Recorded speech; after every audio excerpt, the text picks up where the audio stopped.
Hello friends, एक बहुत ही interesting story है। एक बार एक जंगल के पास में दो राजाओं का युद्ध हुआ।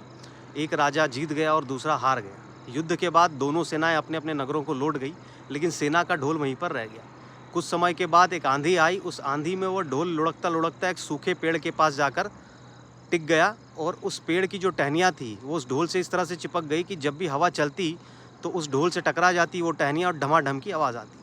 एक बार एक सियार वहाँ से गुजर रहा था, तभी हवा चली और वो सूखी टहनियाँ उस ढोल से फिर टकराई और ढम-ढम की आवाज़ आई। सियार चौंका, उसने देखा है कौन सा प्राणी है जो बड़ी अजीब तरह की आवाज़ निकाल रहा है, क्योंकि ऐसी आवाज़ तो मैंने जंगल में पहले कभी सुनी नहीं थी।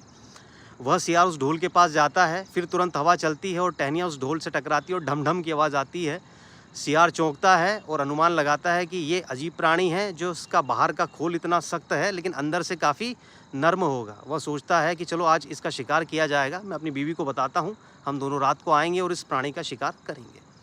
सियार अपने घर जाता है, अपनी बीवी को बताता है कि देखो सियारनी, आज मैंने एक ऐसा प्राणी देखा है, उसके बाहर का खोल तो ढम-ढम की आवाज़ निकालता है। सोचो आवाज़ इतनी सुंदर है तो अंदर का प्राणी कितना सुंदर होगा। चलो आज उस प्राणी का शिकार करते हैं और आज अपने भोजन का इंतज़ाम तो हो जाएगा।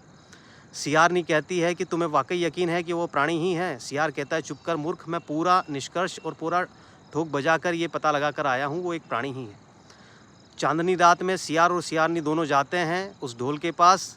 फिर हवा चलती है, ढम-ढम की आवाज़ आती है। सियारनी को भी ये विश्वास हो जाता है कि हाँ, यह कोई प्राणी है और इस प्राणी के बाहर का खोल ढम-ढम की आवाज़ करता है और इसके अंदर कोई जीव होगा।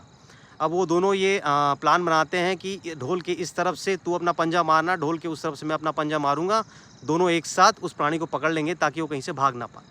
उन दोनों ने ढोल की चमड़ी फाड़ दी और जब अंदर देखा तो दोनों के ही हाथ एक दूसरे से टकरा गए थे, वहाँ कोई प्राणी नहीं था।